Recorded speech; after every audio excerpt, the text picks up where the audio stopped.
listening to Unfiltered with Mohammed Uncut, a podcast about personal growth and authentic leadership. If you're looking for tips on how to manage others, get ahead, and make your way up the corporate ladder, this is not the show for you. This podcast is about being of service to others, leading from the heart, and evolving into a better version of yourself. Each episode brings you motivated stories about unfiltered leadership and authentic leaders, those who involve others, use their influence to amplify diverse perspectives, and inspire teams to achieve collective results. If this sounds like you, keep listening.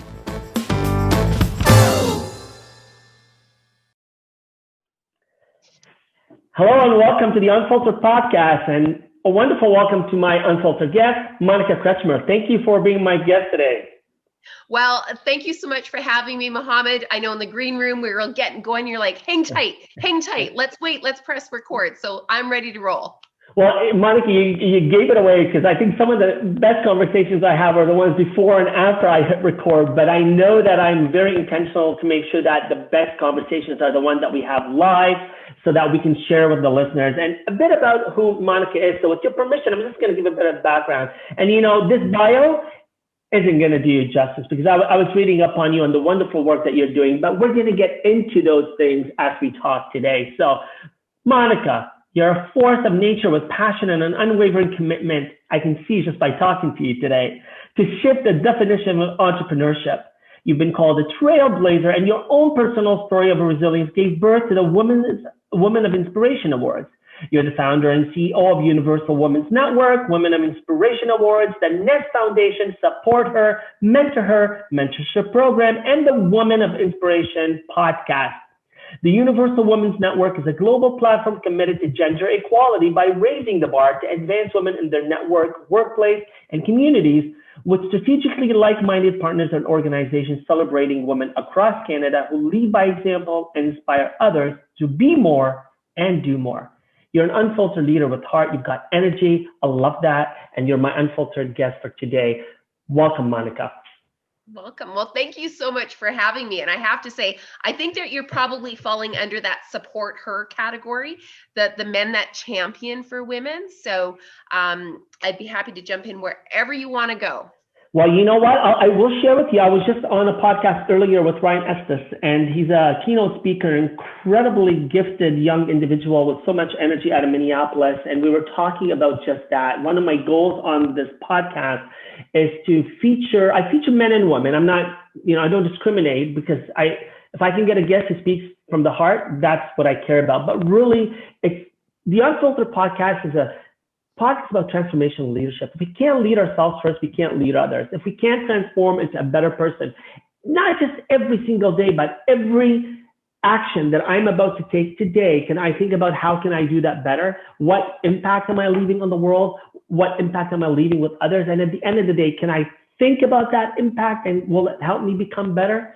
One of the things that I do want to change is how men can show up more wholeheartedly, that they're not afraid to be themselves. They're not afraid to be in touch with, yes, their feminine part as well as their masculine part. It doesn't have to be that white men in leadership continue leading the world. We need to move aside and make room at the table so that people organically sit beside us. We see them, we hear them, and we celebrate them. That's why I am here. That's why I'm talking to you. Well, I love it. I love it. We're so aligned with that. And, of course, so my platform is Universal Women's Network. And so I'm a very big advocate for women in general and, welcoming women that at very, very diverse community, women that are business owners, entrepreneurs, they're in the corporate world. And I always, when I look at the challenges that women face, there's very different challenges in the corporate world and if you were a business owner and entrepreneur. And I think COVID is really shining the light on that even more so now. While business owners are really struggling to keep the doors open, and in the corporate world, there's job losses, right? And so one of the main things, there's so many things that I think our community really shines a light on is about all women, and everybody brings something to the table. But there's so many great things that actually are very consistent with women, and that comes with supporting women. Getting over the challenges, the mindset. Stepping into the spotlight, asking for things. Like going for it without hesitation, having that confidence to do that, building your support network. I mean, there's so many similarities between corporate and a business, and just building that solid community of support for women is essential.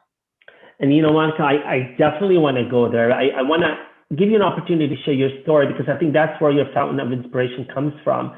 But since you mentioned it right now about COVID and how that's really impacted women in the workplace, whether they're business owners, entrepreneurs, or actually in the corporate world, sadly enough, and you can tell this to me and to our listeners better than I'm about to, but early data shows that it's women who are paying the price. Women who have had to make the cuts, women who have had to step back from their businesses and their roles to take on the more traditional roles of, housemaking. And I know that, right? But the reality of it is, whether you're a family person or you're on your own, the pandemic has really impacted women more than anyone else, more than any other, well, I guess between men and women, right? But, I guess my question to you is, why? Is it because we come from a already unequal space already? Is that part of it? I think it's because we don't come from that equal place already, that it's become clearer. And I think that even though we're talking about it, we hadn't necessarily really identified how much women are taking on that role and responsibility. I mean, I can speak for myself alone as a single mom. My son is in grade 9. Okay. I don't know, like, I don't claim to be a homeschooler at all. I don't want that job. I love teachers because they have a great role. Like, they have a specific way that our kids actually learn. They develop the curriculum, they introduce activities, and they have everything really, really routine and scheduled for kids what they need. I couldn't do that. Like, that was a huge, barrier for me initially, is because my son was home and then he took over my office, because he needed a space. So I was like out, so, I think that was first and foremost. And then of course our parents, you and I have aging parents, so they need help and support. So then we take on that share and support. And I've got to say, I have a really great relationship with my siblings, and they really take on that lion's share, but I'm closer. So it just makes sense for me to sort of step in on that daily check-in a little bit more than they do, because they're further away.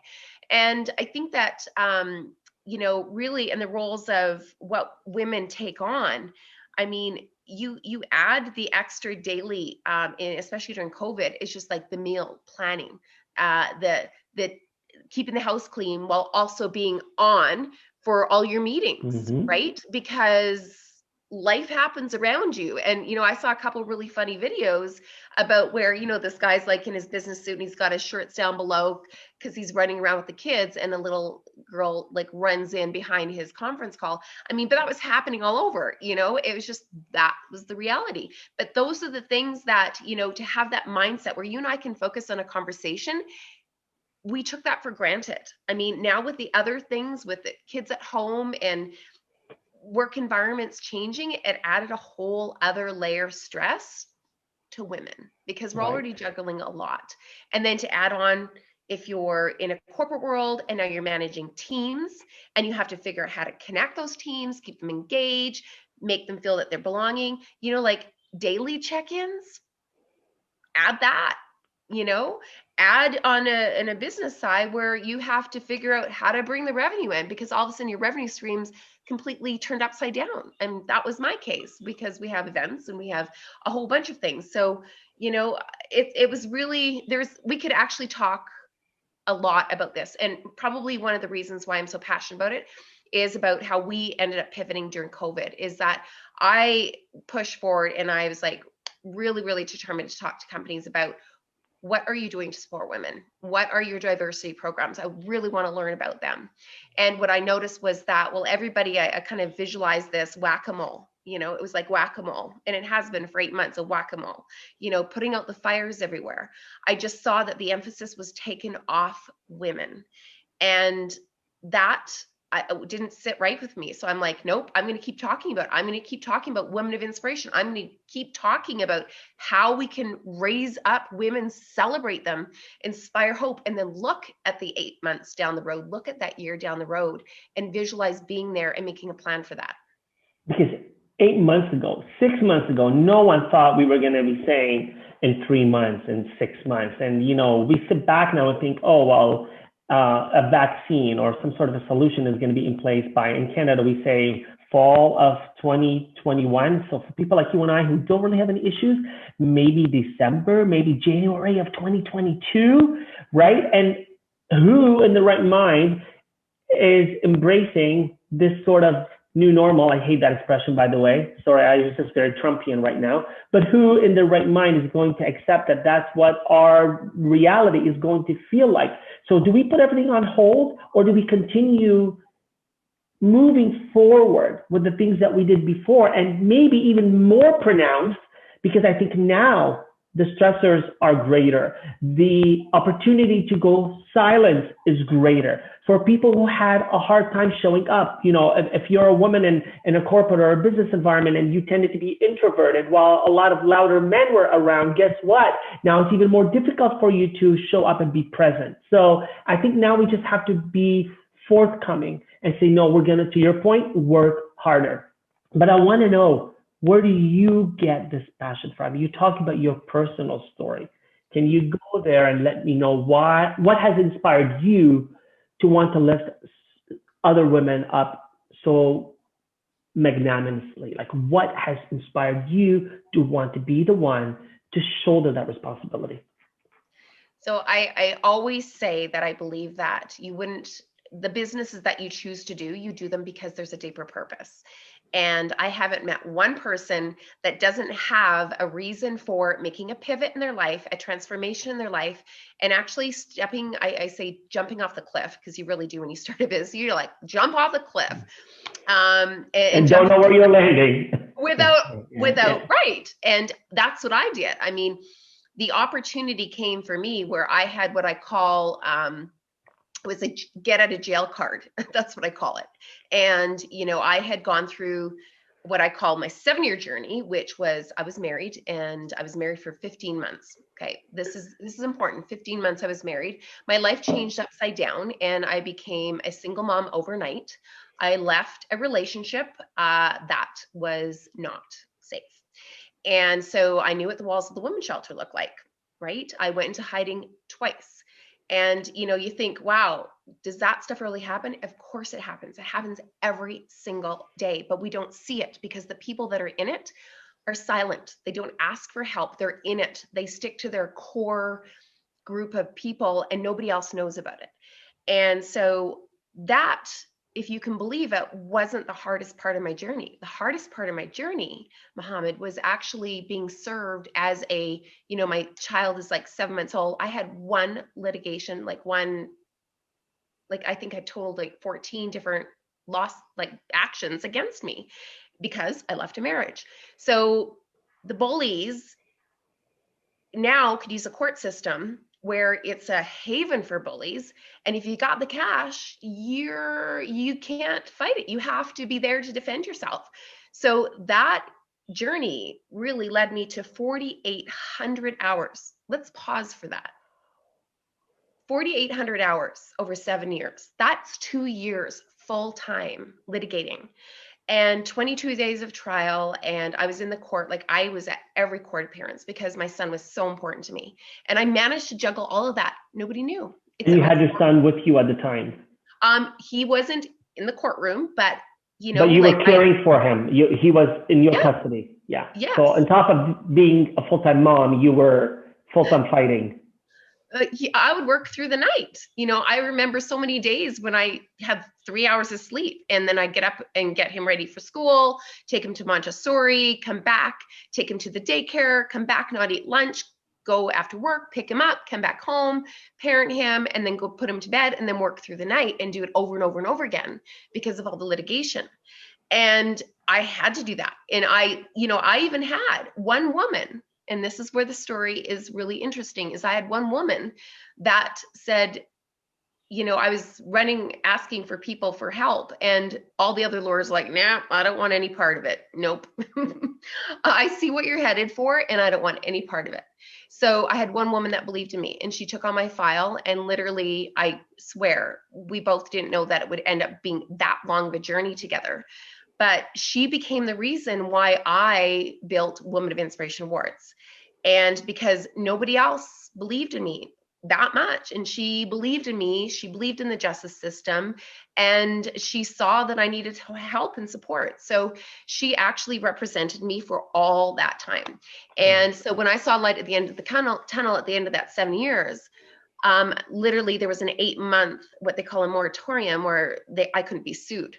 And so I said, what am I going to do? I got to do something to start rebuilding my life. Like I was 35 when I had my baby. So you do the math, right?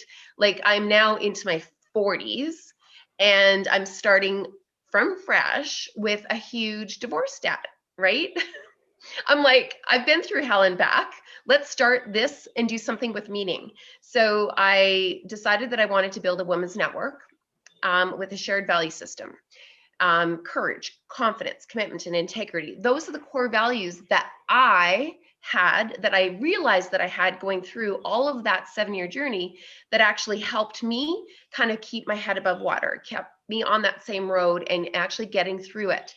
And so I decided that that would be the basis for the core values that I was going to build my company on. And then I was like, okay, so who do I want in this network? Well, I totally have always believed in that diversity and the magic of like a potluck. You bring people in with shared values, they each contribute something different to the picture, and magic happens. It's effortless. There's no competition. And it's funny, going back to even 2014, I remember some people tell me that it's absolutely nuts. You should focus on one thing, focus on just entrepreneurs, focus on just corporate, focus on just one. And I'm like, nope, I got to have that shared value system. That's what I'm focusing on: diversity, collaboration, and moving forward. And it's really interesting because now it seems like if you're not adopting that mindset, you got to scramble to get on top of it. And so our culture from the very beginning was built based on that value system and that diversity and that inclusivity, which is really golden because there's so much sharing going on. I mean, if you look at the picture of women in leadership, it's about leaders, right? It's about leadership. I mean, someone in the corporate world next week could be transitioning into a business owner, as a consultant. I'm sure many women did that during COVID, right? Opportunity, something maybe different that she's already wanted to do because she has a skill set. Business owner could pivot into corporate. I mean, it's just, it's amazing, the community that we ended up building, but it was really built because I had a deeper purpose where I wanted to make an impact. And I felt like I'd already been tested. So I did. I jumped off the cliff and I quit my job, really responsible. I just jokingly say that because people say, oh, you should have a part-time job on the side. I just didn't have any time to waste. And I thought, I am not going to get to where I need to be if I don't put myself 1,000% into it. And so I launched my business, women-owned, women-led, 100%, and haven't looked back. And now we're actually going into our 7th year. Congratulations. 7 is a magical number for you. I was thinking about that this morning. It was really funny because I thought, I was standing on the stage honoring my lawyer in 2015, and this is what gives you goosebumps, right? I was honoring her on September 26, 2015. I see the tears in the eyes too. Sorry. Right? It was emotional. I was standing there reading the pages, and then all of a sudden, she said, how did Monica know that on this date, 8 years to the date, was the date that we started working together? And that was the beginning. So it was already predestined for me to do what I was doing. I was just smart enough to pick up the breadcrumbs, right? Yeah, I don't believe in coincidence. I believe that we can engage with the stories that are written and then start writing our narratives. And you did that. Now, help me out here, and for the benefits of the listener, what does your business do? So you talk about women-owned, women-led for women. What impact are you making? What's the mission of your business? So, our mission from the very beginning was to connect, learn, empower, and celebrate. We had 4 pillars, and how we achieved, connecting women. Support is really, really important. I started it with a big vision of, and you'll laugh, but my dining room wall was full of these sticky notes for 4 years solid. Anybody that would come over, I got a mug actually that says "Embrace Your Crazy." They thought I was a little nutso, because I would have like this sticky, like this big vision on the wall of what I wanted to create, this environment where women could connect from diverse industries, every woman, and build solid relationship, like that human capital piece. And then I wanted to be able to celebrate them, which is Women of Inspiration. And then I had the idea for building out programs, like a mentorship program. Evolution, it rolled into SupportHER, which is to bring in the men, invite the men in the conversation where they can champion for women. So we have corporate membership, we have individual memberships, we have Women of Inspiration awards. And what's so exciting is what we have coming up for 2021, because I'm a total visionary. So COVID has just opened up my brain to even more crazy stuff. So I can just go out and build and see and fill the gaps to solutions that I see. Well, jumping off that cliff with what seemed you didn't have a parachute, but I think you grew wings. And, you carry on your wings the various women that you support and the message not only of diversity and inclusivity, but empowerment, because I think we just pay a lip service to, I'm a father, I'm a husband, I'm a son, a brother, I have 4 sisters. And I say this not because I'm expecting any award, but because if we're not intentional and aware of the impact that women have on us. So I was born by a woman. I was carried by a woman. I was breastfed by a woman. I was nurtured by a woman. I was dressed by a woman. A woman cut my nails and taught me how to cut my own nails, and taught me what it's like to go to the first day of school, taught me to live for myself and take care for myself. And what happens to us men as we get older, somehow we shift and we think all of a sudden now we own women. And I'm not talking every man, I'm not talking everywhere, but I look at certain cultures, including our North American culture, and how we degrade women by looking at their materialistic worth as opposed to their intrinsic worth as human beings and what they bring to the conversation, to the table. And so the most impact that has ever been had on me has come from a woman. When I was bullied and I tried to take my life, the one that taught me to stand up and find myself again at 18 was my teacher, who was a woman. In grade 3, the person who taught me English and told me, I can do it. And, told me that know is actually no, right? You don't pronounce the N, you don't pronounce the K, right? She was a woman. So my life has always been inspired by women. That doesn't mean I've always been the best ally to women. I haven't always been the best husband or the best father or the best son. But it's that awareness, or I should say, and it's that awareness, because now at 52, I'm intentional that we need. So when you talk about Mentor for Her, I believe that's the organization where you invite men. I look around and we can't do enough to make our spaces and our communities more reflective of where we need to be, which is gender, celebrating the genders, allowing for women to sit at the table, not asking them to sacrifice or compromise, and not looking at gender as the reason that I make a decision. I think, I want to celebrate color and gender, but I don't want to say I'm doing this because all of a sudden it sounds like, I'm doing you a favor. Women, we don't owe women a favor. We owe them the rights. Mm. It's really interesting. So many great things. I first want to say I was, when you talk about, a woman teaching how to cut your nails. Because I now have to cut my mother's nails, by the way. That's why this came to mind. I said to her this morning, it's time to cut your nails, right?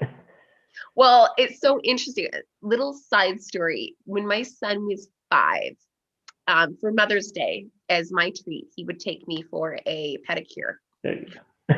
My treat, of course.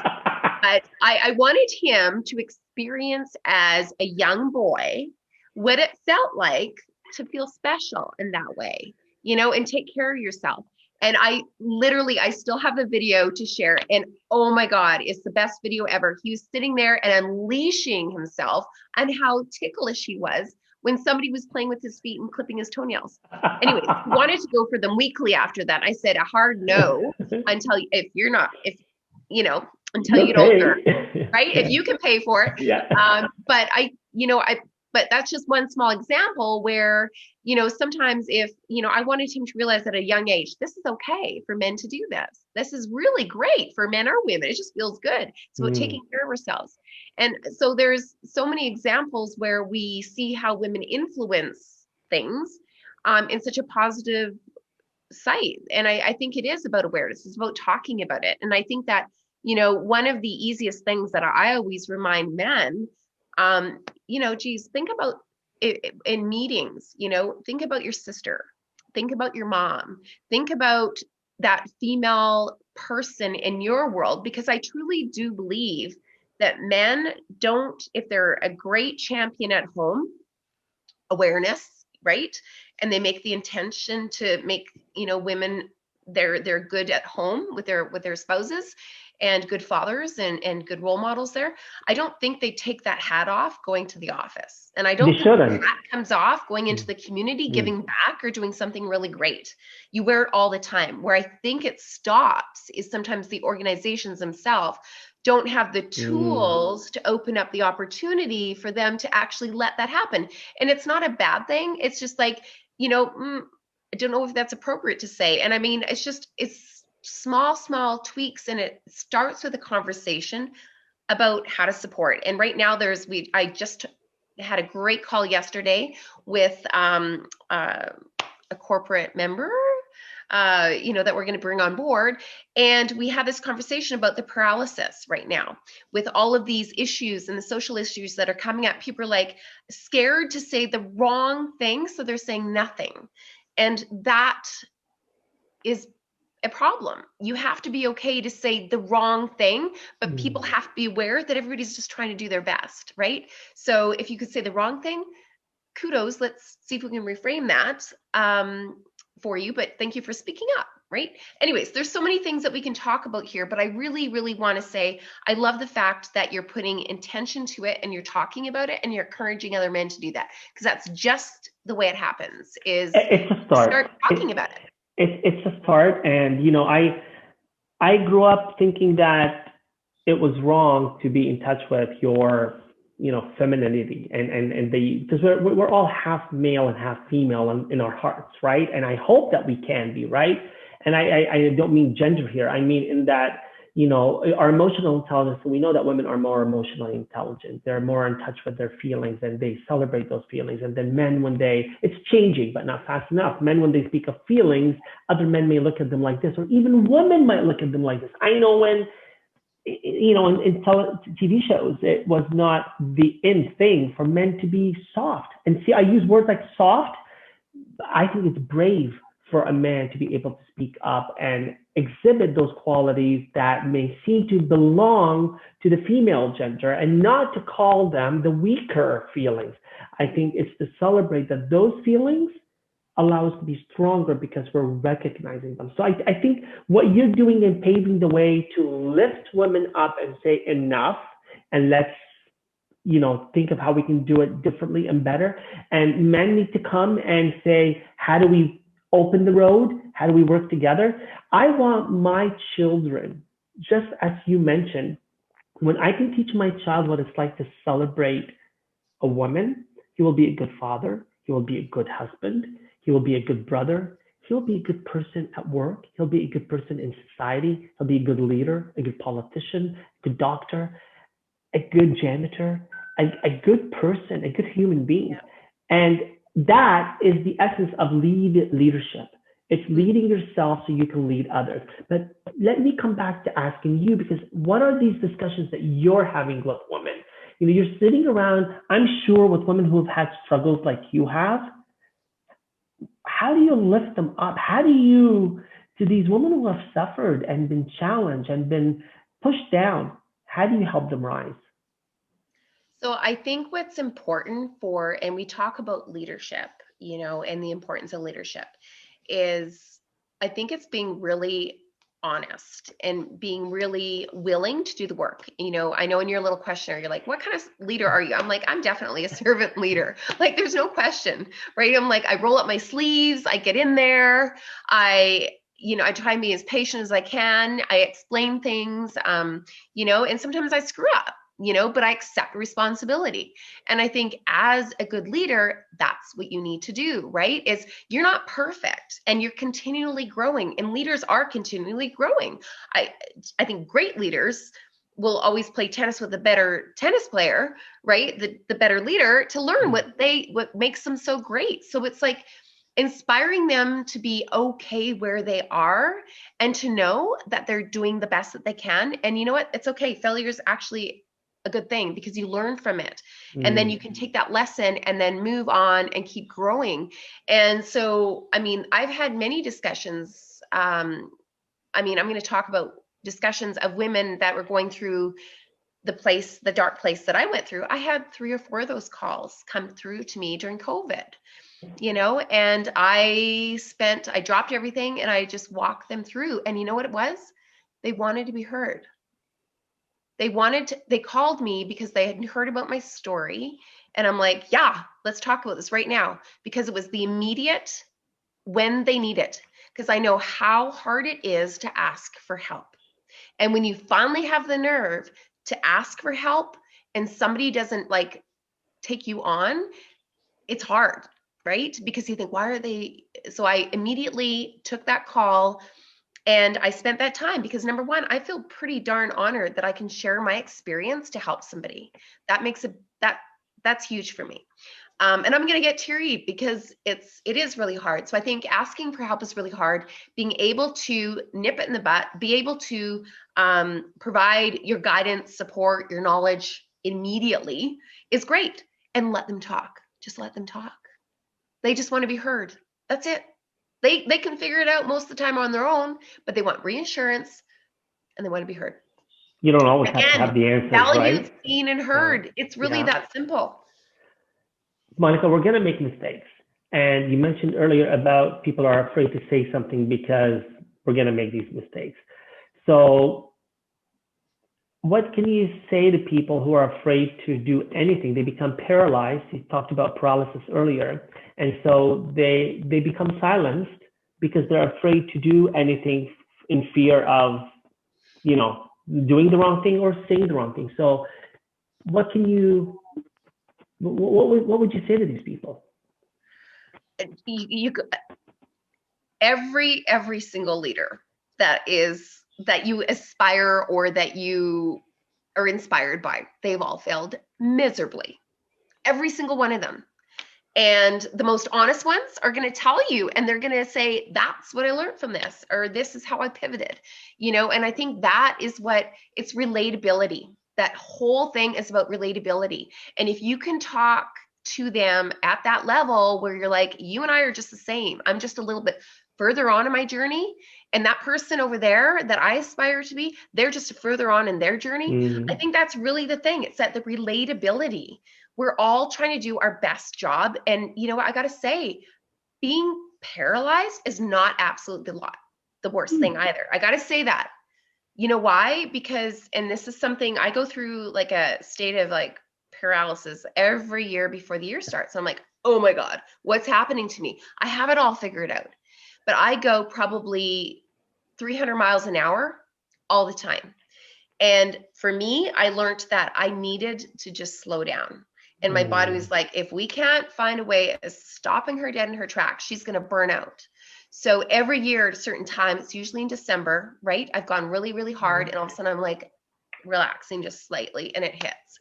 And it's right before the new year because I'm getting ready with all of my stuff that I've got planned for that next year. And it's really exciting. And I've got big, big plans that scare the pants off me, but I'm going for it anyways.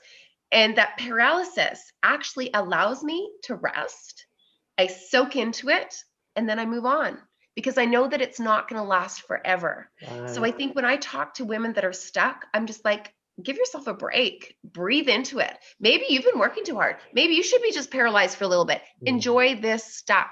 Enjoy this stuck because it's not going to last forever. Take that break because you're going to need your energy for the journey ahead. Well, it seems like we're all going through this paralysis with COVID right now, and we're being told slow down, right? And I love this because often we focus on getting unstuck, which is good. We need to focus on getting unstuck, but you know what? We need to be flexible with ourselves. We need to forgive ourselves. We need to say, it's okay. Live your stuck. Don't stay there, but just live your stuck. Just hang on and you'll find the way out. I mean, look at you. Your paralysis is not pulling you down. It's making you focused, and it's allowing you to, take on jump off the next cliff. And this is kind of where I want to go now. I'd love to ask you, this is what I call the unfiltered thought of the week, or the unfiltered thought of this podcast. If you could share one thing that you've learned from your experience, call it advice, enlightenment, your aha moment, whatever it was that allowed you to pivot or change or grow, that you think others can benefit from to become better leaders, better people, what would that be? So I always, and this is one thing that was consistent for me. I mean, there's a couple things really, is that I've always been like the ultimate optimist, right? Positive, positive, positive. If this is the problem, let's find a solution. I always want to find the solutions there. But what I realized that when I get scared, that fear, I've learned to embrace the fear because fear brings growth. So now I'm like, yeah, I'm scared about something. Great. I'm learning, I'm growing, and it's going to be amazing. So I think probably one thing that I have learned that can be applied to anybody is that when you're feeling scared about something, it's because you've got learning ahead, right? You've got this opportunity to grow, and that's great. So embrace the feeling of being scared, embrace failure because it's growth. I love it. Thank you.